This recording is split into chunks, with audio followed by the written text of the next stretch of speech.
En direct du Festival des Vendanges au Château du Cru Beaucaillou, émission spéciale Festival des Vendanges, Vincent Ferniaud.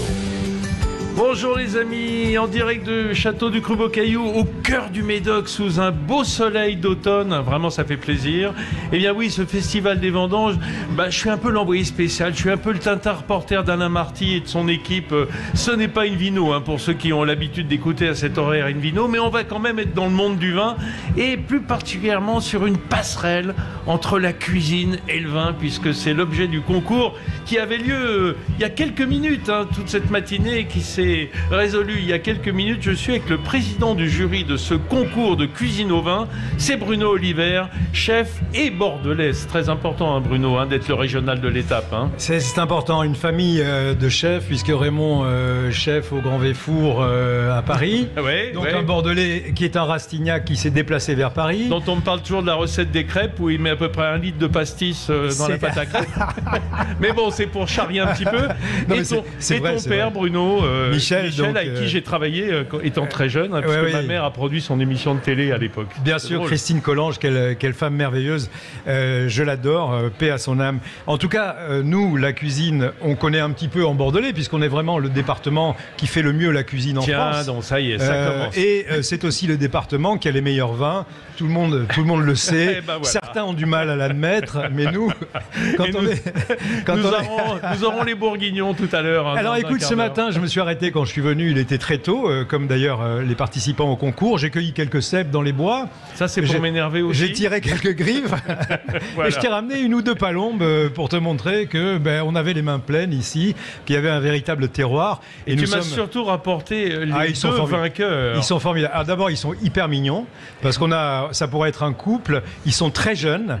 Nous avons Lise et Pierre. Alors Lise qui a gagné le concours amateur et Pierre qui a gagné le concours professionnel, tous les deux de haute volée, il faut bien le dire, parce que ça s'est joué sur 200 points à 2 points près.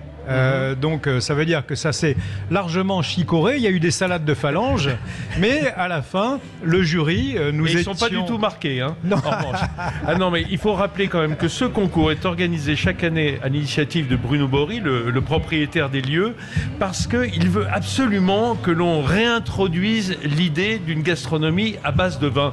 Alors, de vin qu'on boit avec les plats, mais surtout qu'on introduit dans la cuisine, parce que c'est un élément important, et surtout dans le Bordelais. Alors, c'est très vrai, d'autant plus qu'à du Cru Beaucaillou, comme ailleurs dans tous les châteaux du Bordelais, c'est la saison des gerbaudes. Tu sais, la gerbaude, c'est le banquet des vendanges. C'est le banquet auquel nous allons assister après. Pour l'instant, tous les participants à ce banquet des vendanges ils ont un peu commencé sans nous. C'est pour ça qu'on ne veut pas trop tarder non plus. Ils goûtent aussi les plats que nous ont préparés les personnes qui ont concouru, puisque on les distribue à tous ceux qui sont là. Donc les gerbaudes, le banquet des vendanges, du Cru Beaucaillou qu'on ne présente plus, qui est quand même un château absolument splendide. On cru classé du Médoc, à Saint-Julien. La famille Bory, qui a quand même quelques châteaux ici. Et quand vous êtes sur le parvis du château, auquel tout le monde a accès aujourd'hui, parce que c'est une opération porte ouverte quand même, vous faites face à peu près 1 km, 1,5 km à la Garonne, qui s'alanguit comme ça doucement. Que c'est joliment dit. Voilà. Et donc vous avez une pelouse, ce qui pourrait être un green fabuleux de golf, qui descend jusqu'à la Garonne. Alors, ce qui crée un climat tempéré, avec suffisamment d'humidité, qui est favorable à la vigne, parce que le matin, il y a ces brumes qui remontent. Tout à fait. Qui fait que même en temps de sécheresse, la vigne n'est pas trop stressée, grâce à la Garonne, la Gironde. Absolument. Alors, avec nous, sur cette table, nous avons 2 vainqueurs. Ils sont tout auréolés de leur gloire. Je vais commencer par Lise Joly. Lise, bonjour. Bonjour. Alors, quel est votre profil? Que faites-vous? Qui êtes-vous? D'où venez-vous? Pourquoi êtes-vous dans ce concours amateur aujourd'hui? Alors pour le coup, je suis complètement amatrice. Moi, je travaille dans la finance dans la vie de tous les jours. Voilà. Et je suis amie avec quelqu'un qui travaille ici et qui m'a dit qu'il y avait un concours. Mais viens donc, tu cuisines bien, Lise. J'ai beaucoup hésité et finalement, je me suis laissée tenter. C'était assez stressant, mais finalement, c'est très sympa. Passé. Franchement, c'est du plaisir. Bah oui, franchement, d'autant que vous y attendiez pas. Vous êtes venu un petit peu par hasard. Vous avez vu de la lumière, vous êtes entré et vous avez gagné. Quelle belle histoire. Et à côté de vous, vous avez Pierre. Alors, Pierre Ruskevic, vous êtes... alors, vous, Pierre-Yvan, hein, mais on vous appelle Pierre. Hein, Pierre, c'est très bien. Pierre, ça va. Vous êtes professionnel, donc vous êtes chef. Oui, je suis cuisinier, oui, depuis toujours, depuis la sortie du lycée. Et où donc là, pour l'instant, je travaille à My Terroir. C'est une boîte d'événementiel où on fait des mariages, des séminaires. Donc un traiteur de qualité, on peut dire. Un traiteur basé sur les produits locaux, surtout, voilà. Ah ben voilà, comme par hasard. Et alors, ce qui va énerver certains, c'est que les deux partagent autre chose. Ils ont utilisé la sauce bordelaise, qui était le thème de ce concours. Toujours. Ah, alors, toujours et encore.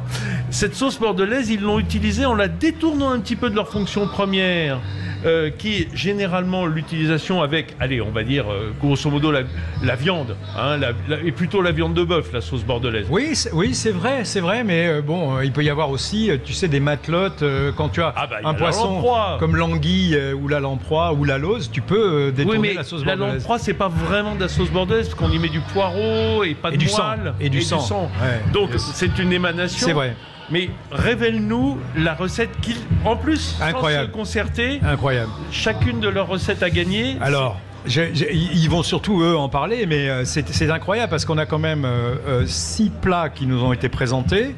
Et les 2 vainqueurs de chaque catégorie, de la catégorie amateur et de la catégorie professionnelle, ont présenté quasiment le même plat, puisqu'il s'agit d'œufs de caille en meurette, mais qui ont été subtilement mis en scène par le professionnel qui va vous expliquer comment. Il y a des petites astuces et qui ont été incroyablement bien réalisées par l'amatrice. Il faut savoir que cette sauce bordelaise, qui est une réduction de vin rouge et d'échalotes, qui est liée éventuellement avec une sauce espagnole, qui est un fond de veau, un fond brun, une espagnole, va toujours avoir en élément important la moelle de bœuf. Mais la moelle, et c'est là où c'est délicat, qui est essentiellement de la graisse, va se dissoudre dans le chaud.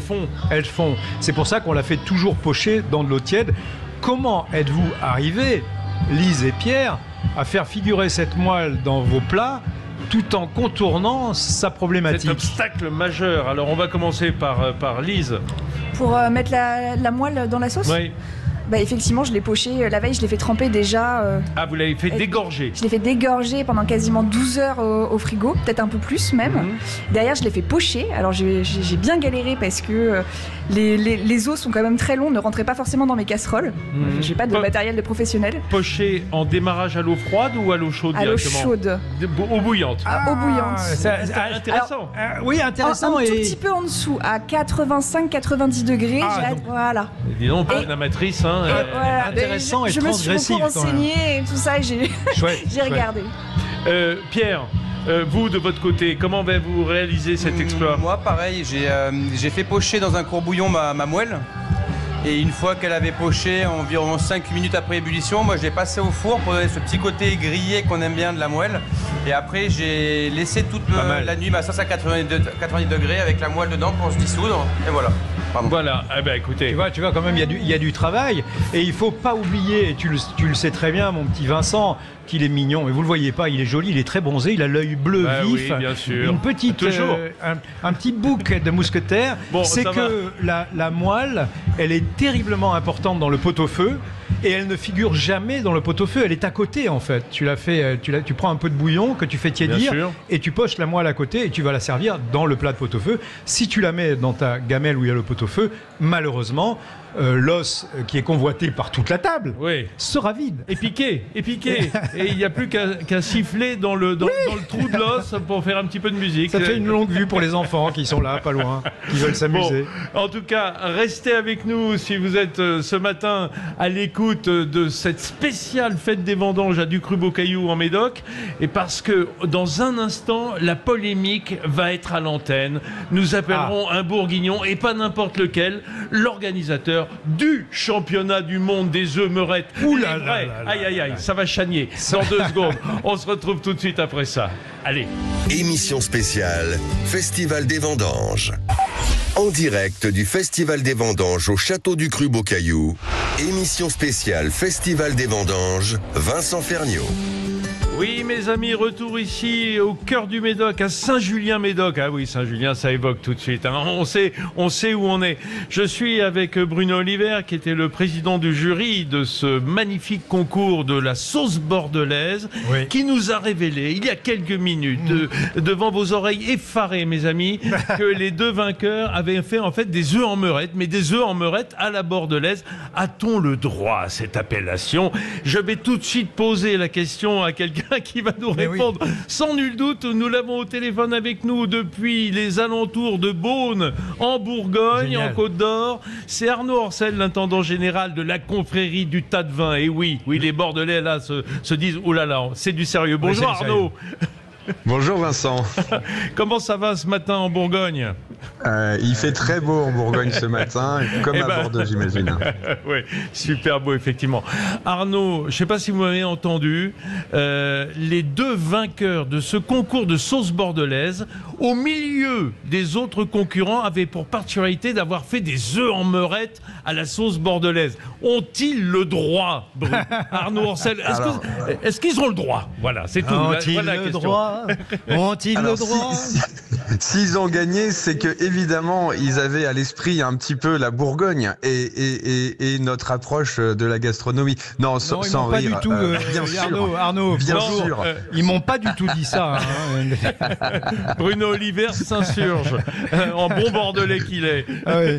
J'imagine. Mais comme vous le savez, on organise au château du Clos de Vougeot chaque année le championnat du monde de l'œuf en meurette. Bravo pour ça. Donc, c'est formidable. Voilà, et donc je suis très très impatient de goûter la version bordelaise pour la prochaine édition l'an prochain. Donc moi j'invite ces deux candidats à venir en Bourgogne pour rentrer en compétition avec les chefs bourguignons.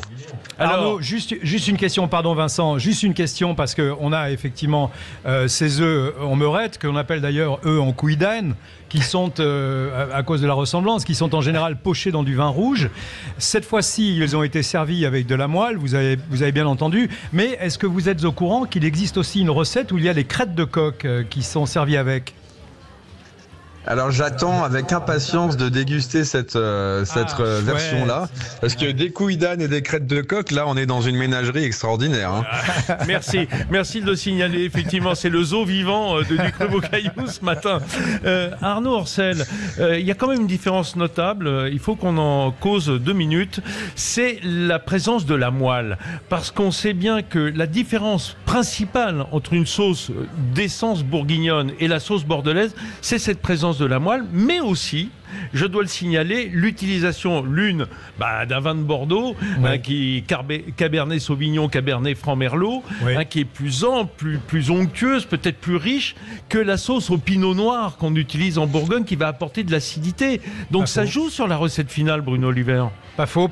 Arnaud d'abord, vas-y. Arnaud, oui, à toi. Moi, j'ai hâte de goûter côte à côte une meurette et une sauce bordelaise. La moelle, moi je trouve que c'est un élément tout à fait intéressant qui vient apporter un petit peu de substance à la sauce. De richesse. Et de richesse. Et après, c'est vrai que nous on fait les œufs au pinot. Il s'avère qu'on a aussi certains amateurs qui sont un petit peu plus au sud, qui y mettent du gamay. Je crois que ce qui est important, c'est de mettre un beau vin et puis pourquoi pas de déboucher la même bouteille pour le déguster. Donc moi, je suis pour évidemment que nos vignobles se rencontrent et partager autour d'une table cette expérience-là. Tout à fait. Le combat pour le bon est toujours le même. Hein. C'est un combat français. Il n'y a absolument aucune lutte fratricide. Alors j'ai à vous indiquer, Arnaud, que nous avions un chef paix à son âme formidable qui s'appelait Jean-Marie Amat, oui, qui avait le Saint-James à Bouliac. Et alors lui, dans sa sauce bordelaise, alors pour certains ça sera plus simple si on l'appelle marchand de vin, en partant du principe que la bordelaise a de la moelle et pas la marchand de vin, et bien pour l'allier, au lieu de mettre un peu de sucre, comme souvent l'on met, et de cacao pour la foncer, lui, pour l'allier, il mettait de la purée de carottes. Ah, c'est pas mal. Et ce qui apportait une onctuosité, oui, et un peu de sucre, et donc qui compensait éventuellement l'acidité que peut avoir la sauce. Est-ce que vous étiez au courant de ce petit truc ? Alors personnellement, je l'ignorais, mais c'est vrai que nous, dans la recette des meurettes, il y a des champignons, du lard et des carottes.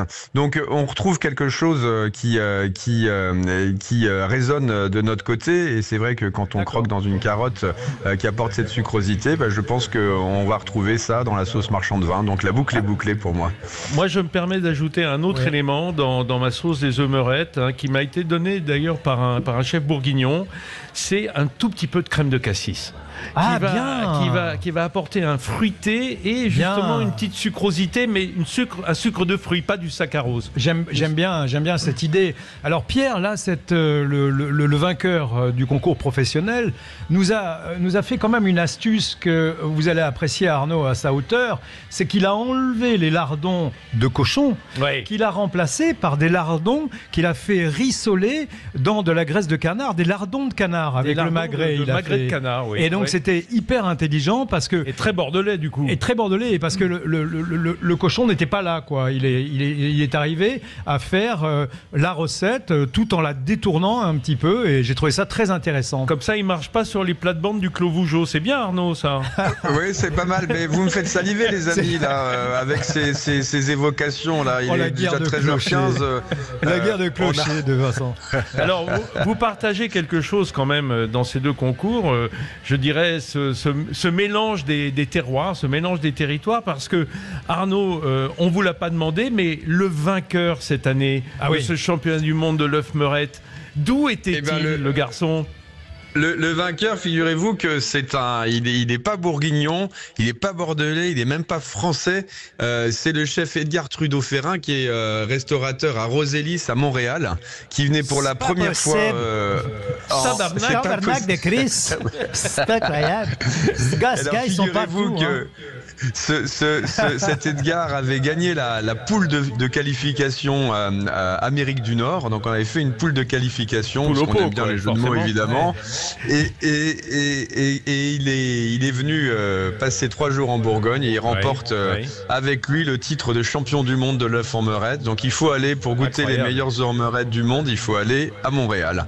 Avec des lardons d'orignal. D'orignal, c'est Edgar de l'Ouest alors, en gros. Bon, oui, merci. On se moque un peu. Carton jaune. On se moque un peu, mais c'est fantastique aujourd'hui parce que ces champions du monde, c'est bien. ont pour vertu justement d'avoir un large panel de candidats. Bien sûr. Et ça n'aurait aucun sens d'avoir des championnats du monde où les vainqueurs soient toujours français, quand on les organise chez nous. Et oui, et puis alors, d'autre part, tu as complètement raison, mais d'autre part, ça nous donne des concurrents qui deviennent souvent des jurys. Et ainsi, là, nous avons dans notre jury aujourd'hui à Ducru-Bocaillou, qui a noté et qui a été très très pointu, le champion du monde du pâté en croûte, madame. Ah bah oui. C'est pas rien quand même. Fred Le Guen-Geoffroy qui est avec nous, qui sera d'ailleurs dans mon émission de cuisine demain matin. Fernand fait le marché à 10h, puisqu'on remet le couvert évidemment demain matin en direct de Ducru-Bocaillou. Et on parlera à la fois de gibier, parce que c'est aussi un thème important dans le Médoc. Et de viande limousine, parce qu'on a du bel élevage ici, et nous sera aussi en duplex avec Limoges, où s'organise une belle foire de la viande limousine. Et demain, le thème de la journée, tu sais, c'est bœuf et brunch, quoi. Bah voilà. Ça a de la gueule quand même. Ça a une sacrée gueule, tu as raison de le dire. Bœuf et brunch, bébé, Bruno Bory. You get the joke. Oui, I got the joke, effectivement. Mais pour les gens qui nous écoutent, peut-être pas forcément, mais c'est pas grave, ils pourront revenir demain matin, on leur expliquera. Venez. Arnaud Ancel, encore un mot sur les œufs en meurette, parce que du coup, le château de Clos Vougeot et la confrérie du Tas de Vin, c'est un peu le conservatoire de l'œuf meurette traditionnel, de l'œuf meurette historique. D'ailleurs, on peut le déguster toute l'année au Clos Vougeot, au restaurant du Clos Vougeot. Alors c'est vrai que l'œuf meurette, on le sert à chacun des chapitres, ces grands banquets qu'on donne dans le grand cellier du château du Clos de Vougeot depuis une 50aine d'années. Ce soir, on va faire notre 1277e dîner pour célébrer d'ailleurs, clin d'œil à nos amis bordelais, on va célébrer les 25 ans du classement de Saint-Émilion au patrimoine mondial de l'UNESCO et les 10 ans. Merci les gars. Comme ça, vous nous faites traverser la Garonne. Merci. Voilà, exactement. Et donc en Merlot, effet... Allez-y, excusez-moi Arnaud. Non, j'allais dire, on a une table d'hôte au château, c'est pas vraiment un restaurant, mais notre chef Alexandra Bouvray propose en ce moment d'ailleurs une approche autour du grand gastronome Bria Savarin, et dans ce cadre-là, on va déguster force pâté en croûte, autres brochets et autres plats en sauce, et les meurettes aussi à la demande de nos visiteurs. Donc voilà, c'est une expérience unique qui est sympathique à vivre au château. Alors, il y a eu une pénurie d'œufs sur le marché français à certains moments parce que les Français consomment énormément d'œufs, c'est normal en temps de crise. Oui. C'est une protéine animale qui est peu onéreuse, Oui. Que tout le monde peut se permettre. Oui. On voit aujourd'hui à travers ce concours ici même et celui il y a quelques jours des œufs en meurette que c'est un produit qui se prête à la haute gastronomie. Ça fait plaisir. Voilà. Oui, ça fait avec plaisir. des œufs, si on utilise bien, on peut faire de la très grande cuisine. Oui. On peut le dire. Il faut être sélectif. Cela dit, Vincent, tu as parfaitement raison. On fait de la grande cuisine avec les œufs. D'ailleurs, mon arrière-grand-père Louis Oliver à l'hôtel Oliver à Langon, pour tester le cuisinier qui se présentait, il lui disait pas de lui faire autre chose qu'une omelette. Bah évidemment. Parce que dans l'omelette, ça souffre pas à peu près. Non, tu as la maîtrise du feu et la maîtrise de l'assaisonnement. Et ça, c'est la base de la bonne cuisine. Maîtriser le feu, maîtriser l'assaisonnement, à travers une omelette, tu l'as. La deuxième chose qui est hyper importante dans ce que tu dis, puisque tu mets les œufs en vedette, et tu as parfaitement raison, c'est que sans œufs, on ne peut pas faire de pâtisserie. Sans nous, mais sans eux, c'est pire. Sans nous non plus, mais sans eux, c'est pire. Tu as raison. C'est pas faux. Non, mais tu rigoles, c'est incroyable. Non, Regarde non, c'est une vrai. île flottante, qu'est-ce que c'est? C'est ballot. Ben, c'est l'œuf monté en neige et c'est la crème anglaise faite avec les jaunes. Et c'est une pure merveille. Chaque fois, c'est une larme au coin de l'œil. Il n'y a pas mieux que les œufs. Hein. Non, si, non. peut-être les patates, mais bon, on en reparlera dans une autre Ah, c'est pas émission. con ce que tu dis. Et les deux. Et les deux ensemble, une tortilla. Une frite trempée dans un œuf coq. Ah bah, c'est merveilleux. Ça a de la gueule, ça. Merci beaucoup Arnaud Ancel d'avoir été avec nous ce matin pour porter la Merci, bonne parole de Vincent. l'œuf À très meurette bientôt en Bourgogne. à travers le monde. À bientôt en Bourgogne. revoir, Arnaud. Parce que moi je tourne dans toute la France. Hein. Partout où il y a du bon vin, c'est là que je me sens bien. Tu es là. D'ailleurs, mon cher Bruno, je te signale que le buffet des vendanges a commencé sans nous.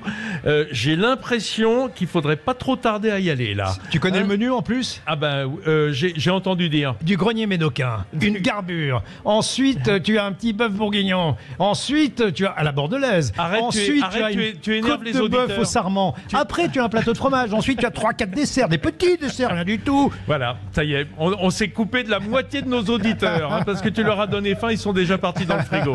Merci à tous de nous avoir suivis quelques instants. J'espère qu'on vous a donné bien faim ici à Du Cru Beau Caillou. Et on se retrouve demain matin dans Ferniaud fait le marché. Bonne journée sur Sud Radio. Merci Vincent, salut. Sud Radio. Sud Radio. Parlons vrai. Parlons vrai. Sud Radio. Parlons vrai.